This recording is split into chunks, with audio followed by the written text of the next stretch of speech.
This is version 2 of my robot lawnmower. It is under $200 and I'm controlling it from my phone over Wi-Fi. Or, if you prefer, it's the frame for a heavy hauler robot that can be used for just about anything, and it carries 45 pounds with no trouble at all. Okay, in this video, I'm going to explain how this thing right here works. It's got 4 hoverboard tires, hosts its own Wi-Fi hotspot and web server so that you can connect to it from any device within range. And then it's got this crazy sensor bar down here with ultrasonic sensors in this bar so that it can try to follow the line of cut grass. The controlling web page is really simple, as you can see here. This section of the web page allows for manual control, and I'm demonstrating that here, again carrying a 45-pound plate. This setup is less than $180. It carries a lot of weight over light or medium terrain from your phone. It's really simple, just Raspberry Pi, Python, and some hoverboard tires and a metal frame. It's easy to build, inexpensive, and versatile. I think that makes it a solid contender for many robotics projects. You could even jump to 24, 36 volts to really get this thing moving fast. But when we instead put it into auto mode and use it as a lawnmower, it uses those ultrasonic sensors placed on the front of the mower to detect where the line of cut grass is and follows that much like a human would with a push mower. This works fairly well, as you can see in this video. There's a few bugs that I'll cover later and some room for improvement in the next version. Now, it's no secret that I like building weird things to mow the lawn. First, I ganged together push mowers on a steel frame, then I built a GPS-powered mower that's still going strong, and in fact, I just added an alternator to it to recharge the battery of that thing and extend its range. But that thing has a big drawback. It's expensive, like $1,000 expensive, and that's why this version 2 was created. This is the first 4-wheel drive hoverboard plus Raspberry Pi robot lawnmower that I've seen. It's cheap and fairly powerful, and I've taken out as much cost as possible while retaining as much function as possible. Now, quick caution, keep an eye on it when it's running. Be ready to stop it. This is still a prototype and is not meant to be turned loose on the world. We're going to add things like object detection and avoidance in the next version as well. I'll cover that at the very end of the video though. So this video is going to cover how this was built and how it works.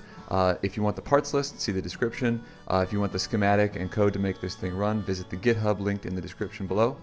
And now, let's get started. So how does this cut grass?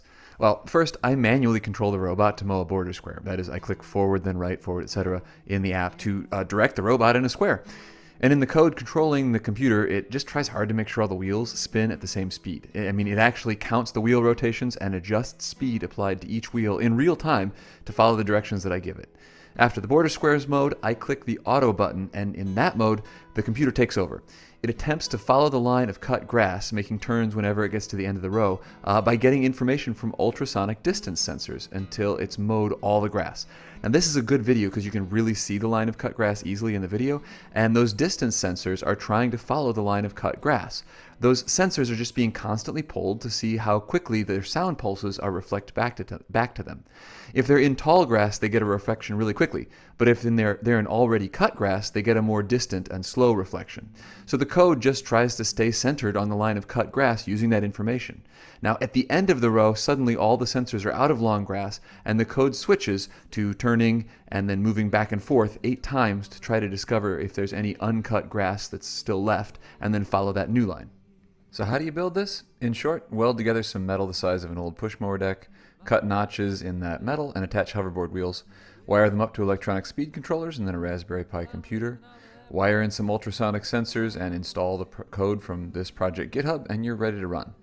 So let's take each part of that in a little more detail, see why it works, and then how to build it. Let's do a quick rundown of the components that make this thing go.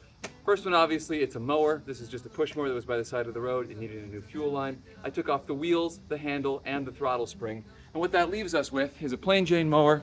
And right back here, this thing here is actually the throttle that controls this thing being on or off.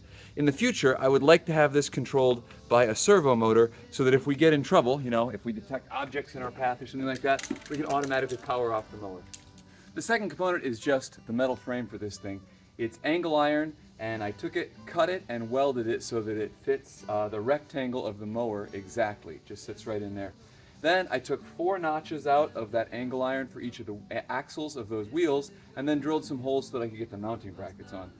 Last thing, I left a little extra metal on the front and the back so that I can get the battery and the sensor bar plus Raspberry Pi electronics attached to the frame. Next, you want to create a sensor bar. This here is just a little horizontal piece. It allows a connection to the metal frame right here. This is a vertical adjust so that you can screw this electronics bar. All the electronics is mounted on this bar that spans the entire width of the frame right here, and because you can move this up and down, you can also move the height of the sensors up and down, which lets you adjust how high you're cutting your grass. This right here is just an extra piece that's tacked on to support this PVC over here, and it's used to keep the sensors working well. We'll discuss why that is later. Here's that same information from a side view, and then from a forward view you can pause and take a look at it if you need a little bit more information. The next subsystem is our power system. This is just a 12-volt battery, and it connects directly up to all 4 of our ESCs that control those wheels. And then there are buck converters mounted here and over here, and those provide 3-volt power to our ultrasonic sensors and 5-volt power to the Raspberry Pi. Here's that same power information in schematic form. Now, one point in that previous video, you saw some Romex wire 14-2, that's solid 14 gauge wire. That's going from the battery and then to the front where the electronic bar is. It lands under a wire nut, and then I used 18 gauge solid copper wire to distribute it from there to all 4 of the electronic speed controllers and to the 2 buck converters. And be sure that you take your buck converters and adjust the power output on them to 3-volt and 5-volt before you hook them up to your ultrasonic sensors and your Raspberry Pi. You don't want to burn those out with a 12-volt, going straight through and hitting those. The next component is these 4 hoverboard tires right here. Now, originally I wanted to get working hoverboards and use the electronic speed controllers with them, but there were 2 strikes against that. First off, this thing over here can be used, you can put an alternator on there and use it to charge a 12-volt battery. And the batteries that come with working hoverboards are 36 volts. So I couldn't use the mower to recharge a 36 volt. Second thing is, it was quite expensive to get working hoverboards, and so I got totally non-functional hoverboards, no charger, the battery's totally dead, but each of these pairs cost $10. So I took these hoverboards and I stuck them onto Rio-Rand electronic speed controllers. Now that allows for one other really cool thing. You might think this is really simple, skid steer, it either goes forward or back. But in fact, we can get way more sophisticated. As the battery discharges, these will spin at different rates. And so we actually want to see how fast these things are going. And those Rio-Rands give us that ability. This is a little program that I wrote, and all it does is it measures how many times a wheel has spun. Every time we spin one of these wheels, the Rio-Rand counts it, and each rotation of the tire gets 45 counts. So as I rotate the front right tire, you can see the count of the front right motor is going up and up and up. So in our actual running code, we can try to make this go forward in a straight line by counting how many times these tires have turned and then trying to make it equal. So if we notice that, say, this side is going more slowly, we're counting fewer there, we can apply more speed on the left side and try to get it to equalize, which will make this thing travel in a straight line following the cut grass. And then we can do the same trick on these right here and make sure that this spins as far as this has spun. Now, there's a little trick here. These have different radius. So I actually need this to spin slightly more, about 10% more than this, in order for it to go the same distance. I should say 1.1 rotations here equals 1 rotations here, because the circumference are different. So we can do all that in code. Every time we hit forward in our program, that's actually what's going on. So if we pop over here and take a look at this, here is our robot mower where we tell it to go forward and back, and we click forward. We can see over here that those pieces of copper tape are going around and around at the same speed. And on the back here, we're actually getting a slightly faster copper tape because it's trying to keep pace with that. Its circumference is slightly smaller. Now, we can also go left and right. It's worth pointing out, we don't do any special counting on left and right. This left just makes this go back and these go forward. And then when we click right, it's the reverse. These over here will go forward, these over here go back, and when we hit backwards, it's just all in the backwards direction, and we don't actually bother counting rotations when we're going backwards. We go backwards for such a short amount of time that we don't really care if it's straight or not. Last thing before we move on from these tires, we also sometimes will want to curve to the left or to the right as we're following the line of cut grass. So in the same vein that we were just counting the wheel rotations, we can actually try to apply more wheel rotations on this side. More speed equals more wheel rotations, and we can get an idea of if we're curving to the right or to the left. That becomes really important when we're trying to follow the line of cut grass that might curve to the right or to the left.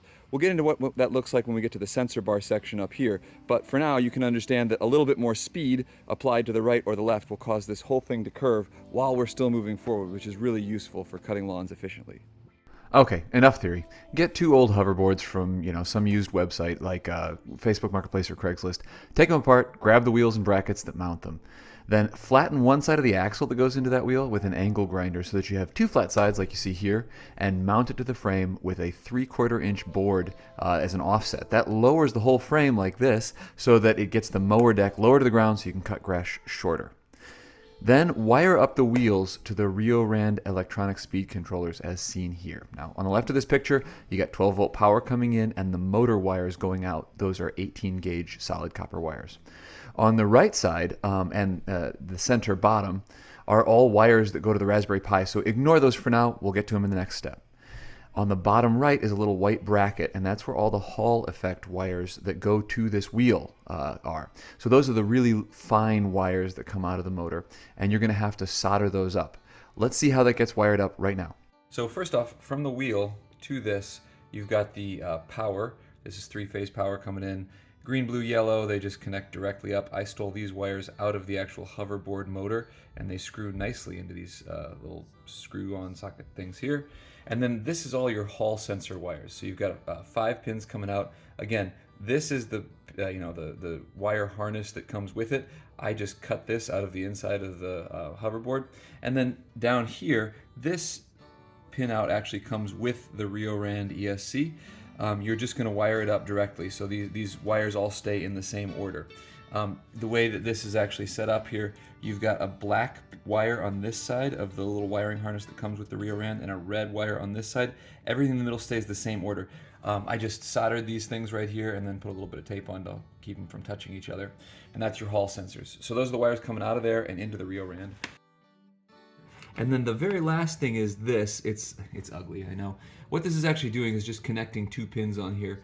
So inside there, all it really needs to do is tie together the J1 header. You could put a header in there and then cap it off, or you could put a smear of solder across there, whatever it takes to short that out. You might have noticed that the left side of this has a couple crossed wires, and here is why. Just discovered a problem here. If you have a little test like this and you try to run the wheels, they go in opposite directions. Okay, this motor here was the one that was going backwards, so I reversed the blue and the green wires here, and then it was actually I think the yellow and the blue wire in here. You just got to experiment with it until you get it right.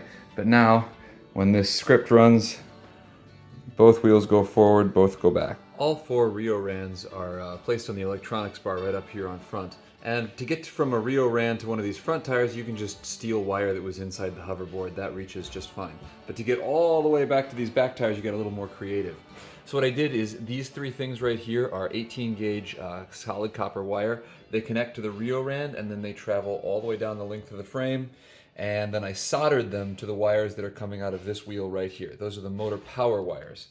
Then separately, you've got one of these neat little brackets that connects your Rio Rand Hall sensor wires, and they're supposed to go to the Hall sensor wires on the wheel.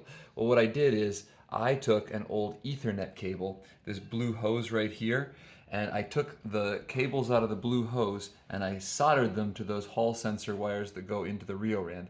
And because these are twisted coaxial pairs, I took the twisted part of each pair and connected it to ground. That allows those signals to travel a lot further without any sort of disturbance. And when I got back here, I just soldered it into the wires that are coming out of here. You can see this orange electrical tape sort of protects it all in place.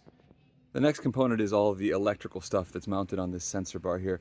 There's a lot going on here, but this is a Raspberry Pi and then 1, 2, 3, 4 electronic speed controllers and 1, 2, 3, 4 sensors up here. We'll get into the sensors just a little bit later, but for now, this Raspberry Pi is really the focus here. It controls all of these electronic speed controllers over here, which are then connected to the tires. And it also hosts our Wi-Fi hotspot and the web page that we connect to with any Wi-Fi enabled device so that we can control this whole thing. Now it does look like a whole lot of wiring is going on here, but it's actually 4 copies of the exact same thing. This Raspberry Pi takes the same 5 wires from every one of these electronic speed controllers and they feed into here, and then those ultrasonic sensors each have 4 wires and they also feed into here. So you've got 4 copies of speed controllers and 4 copies of ultrasonic sensors, all connecting into this Raspberry Pi. The Raspberry Pi is what we use to host our Wi-Fi hotspot and the web page that we connect to so that we can actually control this thing from any Wi-Fi enabled device. I recommend the Raspberry Pi 02W shown here. I used a 3B in this video because I had an extra one, but this one is cheaper and newer. So flash an OS on it, connect via SSH or keyboard video mouse, and run the commands on the GitHub readme.md. Basically all it does is pull down the files in the GitHub project, and then you run the shell script install setup.sh. Inside that script, it does all the work for us. It installs the packages we need, sets up the Pi as a hotspot, makes it do DNS resolution, and makes the mower script run automatically every time this mower starts up. So the script may take 10 minutes to run, but after it finishes and reboots the Pi, you can come back and connect to the Wi-Fi called Mower using the password Let's Mower and navigate to http://mower.local, and you'll get the web page to control this thing. Now, I went pretty fast there. If any of the setup of the Raspberry Pi didn't make sense to you, I made a much more detailed video about doing exactly that, and I used it on my last project where I had an AI-powered weeding robot. So the link to that video is below in the description, and you can get all the details about setting up a Raspberry Pi that you need right there. Now, last thing before we move on, wire the wheels up to the pins on the Raspberry Pi as shown here. And then over here, you're going to actually have to do a couple things to get the pins for your Raspberry Pi. You're going to end up with a total of 5 pins going to the Raspberry Pi. Here you've got ground, speed, and direction and brake. And then over here you've got speed, and I believe the other one is for counting the number of rotations that this thing does. Now these you just screw into place. These two you actually have to solder. And so if you look here, you've actually got a blank pin and then a soldered pin, blank pin, soldered pin, blank pin on this little wire right here. The last subsystem that we're going to look at is the sensor bar, and it's anchored by these things here. There's 4 of them, and they are ultrasonic sensors. What they do is they send out a little ultrasonic pulse, and then when it meets something solid, that pulse is returned, and the time of flight is measured to figure out how far it is to a solid object. I tried a bunch of different sensors to get this thing working. Turns out it's pretty tricky to discover if grass is this tall or, an inch shorter. My original idea was a contact like you see here. You can hear it. And I mounted it in this 3D printed frame. The leads of the contact are exposed back here. I could solder to them and tell if it's open or closed. And it would sit in a 3D printed harness like this with a little axle right here. And then, as you can tell, when this gets pushed, that contact clips. And so what would happen is this would be mounted, it would be driving forward like this, and as grass passed under this one, you would have that sensor bar trigger the contact up here, and you would know if there's grass that's actually passing under you, or if the grass has already been cut, it would be below this sensor bar and it wouldn't trigger it. So this turned out to not be sensitive enough, which was a real bummer. Then I went on to infrared brake beam. What the idea here is you're passing infrared from here to here, and as grass passes through there, it breaks the beam, and you know if you've got long grass or if there's short grass, it would pass below them, and it wouldn't break the beam. But it turns out that these things saturate really easily in full sunlight, and that's what it was outside most of the time. So it didn't matter if there was grass, pressed right up against the receiver. It would still think that it was getting an infrared beam because there was just so much infrared light coming in from the sun. Then I came up with the idea of putting these things into 3D printed harnesses that are covered in copper tape to block infrared beams, and I would do that to both sides. And you can see here you've got like a little funnel that allows infrared light out and in. And so if these two things were facing each other and gathering up all the grass using these little pointed ends, that grass would pass through here and break the beam when there's long grass passing through there. But again, it's a bummer. It didn't work. It just saturated all the time in full light. The only way to get it to think that there wasn't infrared, you'd broken the beam, was to take another piece of copper tape and just push it right up against the nozzle end here, and then it was like in a Faraday cage, and it would say, oh yeah, there's no infrared. So again, saturated. Dang, that stinks. That's when I came across ultrasonic sensors. They work pretty well. The one caveat is your grass needs to be pretty tall and pretty bushy, thick, like big pieces of grass, thick pieces of grass, in order for it to get an echo properly back from the grass. But when you have that, it works really well. And that's how I've been able to get this thing mowing. If you have thin grass or not very tall grass, it's not going to be able to get a reliable echo back, and it won't track it properly. So that means I have to improve these sensors for the future. One idea I have is a time of flight laser. sensor. I haven't tried this guy out yet, just got him from Adafruit. But I think that this might be immune to the infrared problems that I had because it's actually sending out a laser.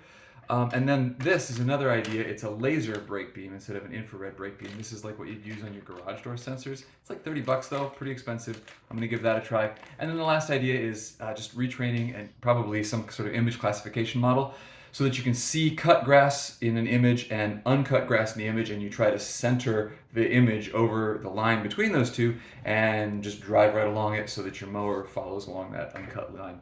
I'm going to give that a try over the winter. I took some images and, we'll see what happens. If you have ideas for how to track uncut grass and cut grass, and you know how to tell the difference between them, let me know in the comments and I will give it a try, because that's the improvement that this needs to make it really reliable. So the way that we want this thing to work is we want it to follow a line of cut grass. So if we back up just a little bit here, I've actually mowed some grass here so that we can see the line of cut grass. And the best way to understand how this works is actually to see it roll over that. So we roll it forward into the line of cut grass right here. And this is the situation that we want to be in most of the time. The leftmost of these ultrasonic sensors is in the clear. So its reflection is coming from this bar right here at 30 centimeters. The other 3 sensors are all buried in deep grass, and that lets us know that the reflection is going to be like 5 centimeters or less. And this is actually how we want to follow the line. So the line of cut grass goes in between those left and left center ultrasonic sensors, and that puts it like right about there on the mower. So that's about how a human would mow. Now what happens if the mower gets turned this way, and now we have 2 ultrasonic sensors in the clear? Well, clearly we need to move back that direction, and if we have the converse, where both of those things are buried in the grass, now we need the mower to come back this direction. So by looking at these 2 sensors and whether or not they're buried in grass or not, we know if we need to curve that way, this way, or move straight. And that's what this does most of the time. It just uses those couple sensors, a weighted average of the values coming in on those sensors, to decide if it's going in the correct direction. Now what happens when it follows that line of cut grass and it comes to the end of the row? Suddenly all 4 of these sensors are in the clear. That tells us that we have reached the end of the row and it's time to back up, turn, move forward, and try to find that line of cut grass right there. And we'll actually do that about 8 times, which would take us in a complete circle, so that we can continue searching for any uncut grass. The first thing that we do when we make that turn is check if any of these things happen to be buried in grass. Now, the last thing, what is this sensor bar for right here?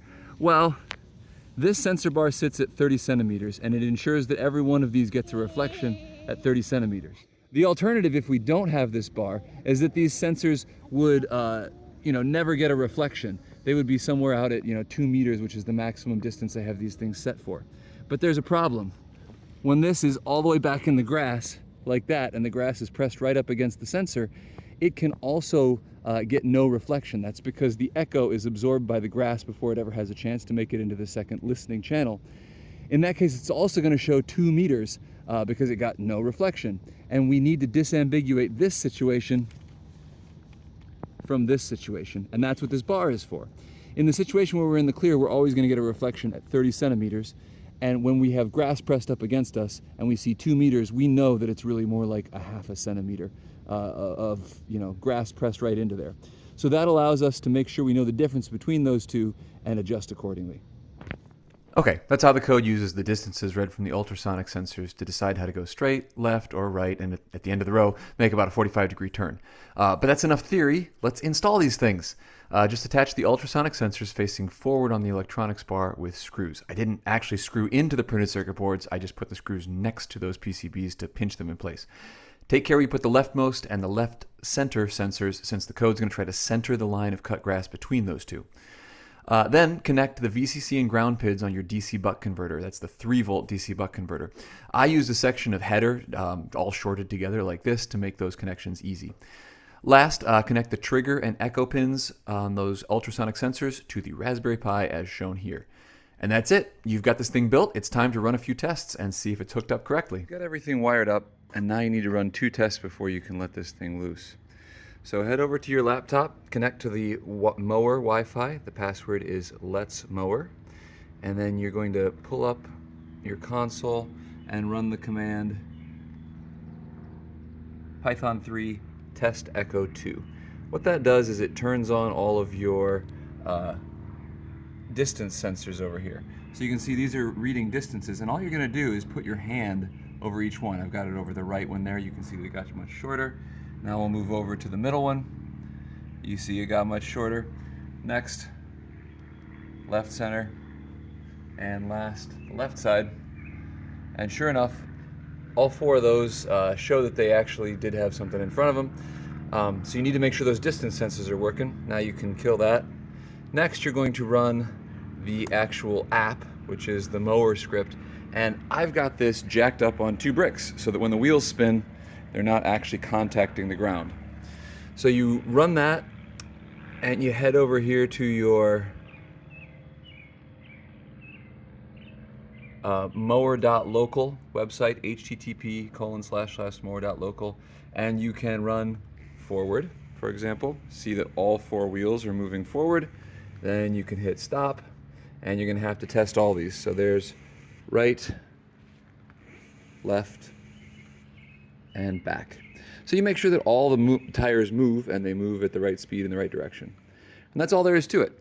So make sure that all 4 of those want to move, and make sure that these distance sensors up here are working properly. That's it.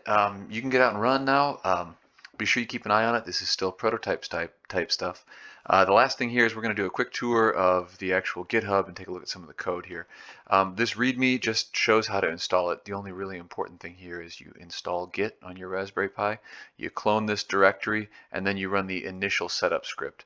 I won't go through all the details of the initial setup script. It's just running shell commands to get the hotspot and things going.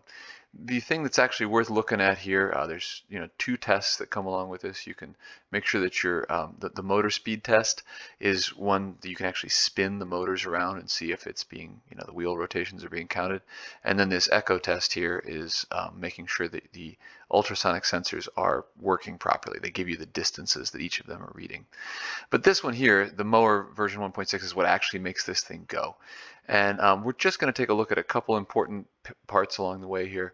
At the very bottom is where all of the Flask stuff happens. So this is how the app actually shows up when you connect to it. And you can see that each of these, back, turn right, turn left, etc., is a command.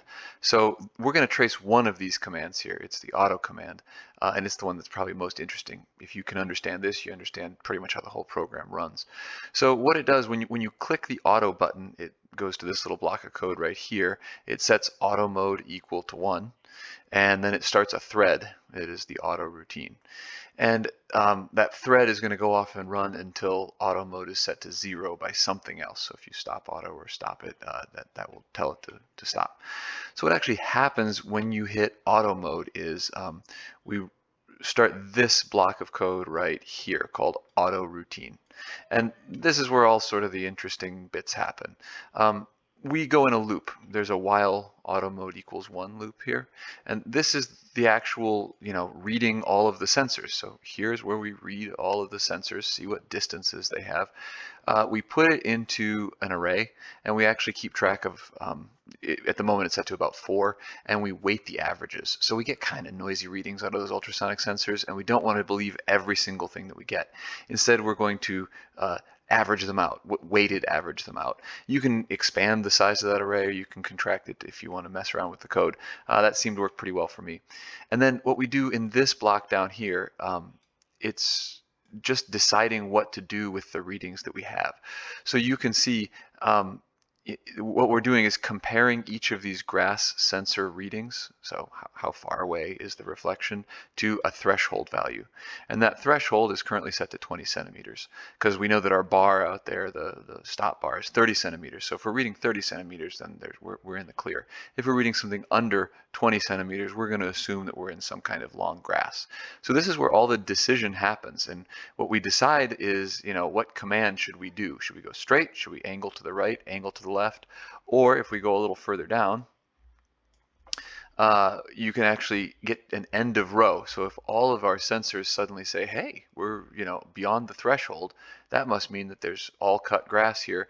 This is end of row. So all we do at this point is decide what to do. Do we want to take a command left, right, straight or end of row.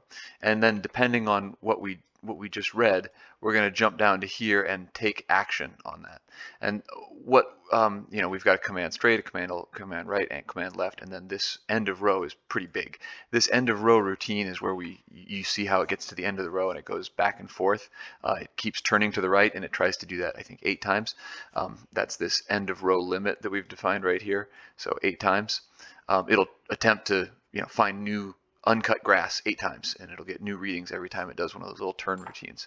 So what we're doing with all of these is we're setting the command and we're calling this robot.forward or robot. Whatever. So we're telling the robot what we want it to do. And we've defined our own robot class. Since we have 4 hoverboard tires, that's not something that already exists out there. So we had to define our own mower robot class up here. And what we're doing whenever we get to one of those commands is calling this block of code. And in it, it actually executes all the messy stuff of making the motors go, counting how many times the wheels have rotated, and then making adjustments. So we've got a couple different things that we can do here. There's forward, backward, left, right, and stop. And that's left, right, stop are pretty obvious. You're going to go full on left or right. But then the one that's interesting here, I guess, is forward. Like I mentioned, we want to actually count wheel rotations, and we want to make sure that we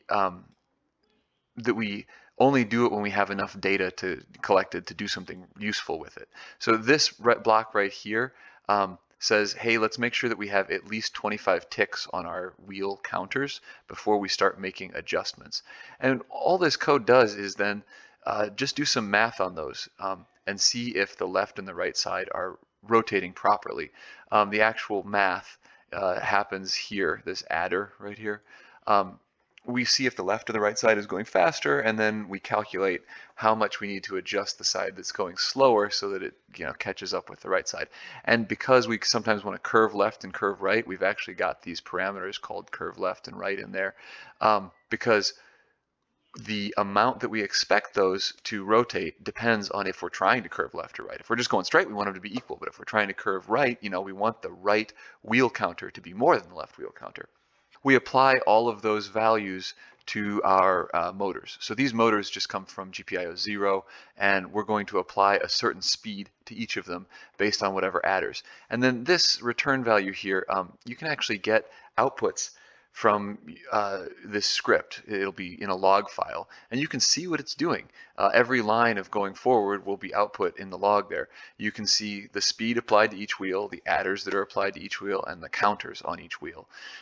So it's just, if you're ever trying to debug and you want to get deeper into it, you can go look at the log file and see what is being spit out when this thing tries to go forward or turn or whatever it is trying to do. Now, last thing here, I'll talk about it a little bit later. We need to get object detection. There actually is object detection already built into this. This right here, turn mower, it relies on a compass. And initially, I had a compass installed on this thing.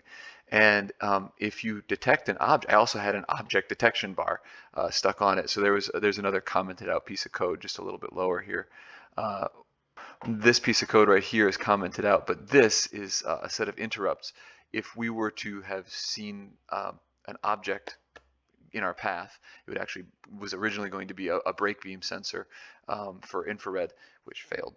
It's saturated in the sun, but right here it would have noticed, hey, I ran into something, and then it would have attempted to navigate around it, and we needed a compass to actually know if we had managed to turn 90 degrees. So this right here actually turns 90 degrees. It worked. The compass and everything worked.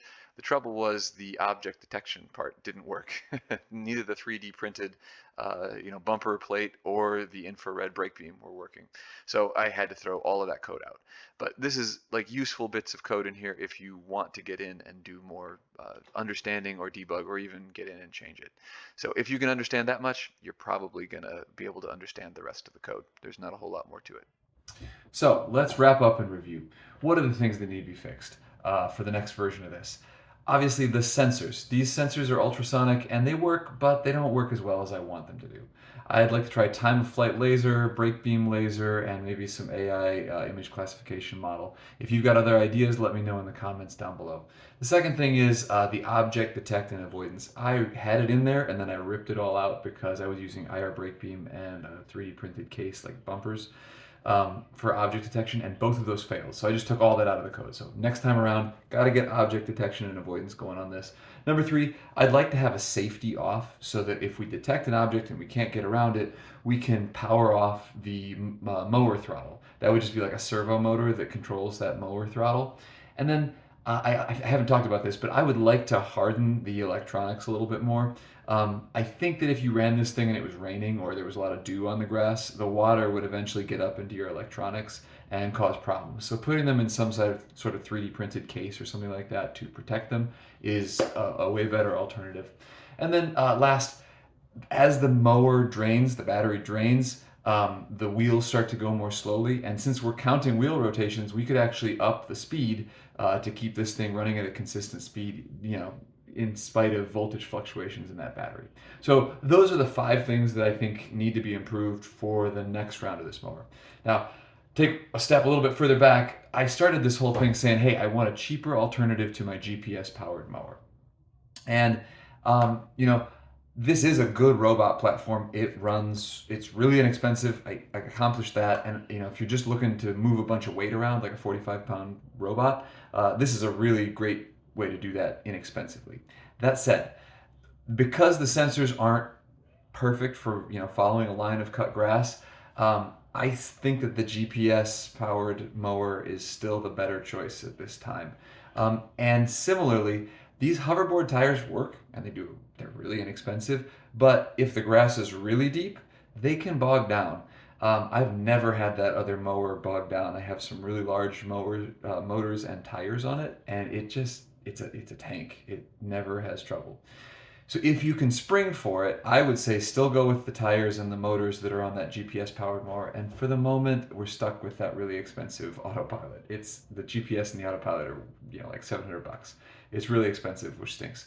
I'm hoping that the next revision of this thing, we can get those sensors really straightened out and this will become reliable enough to use on a day-to-day basis. So, hope you enjoyed it. Have fun. Let me know what you think in the comments, and don't forget to like and subscribe for more unique and useful do-it-yourself builds.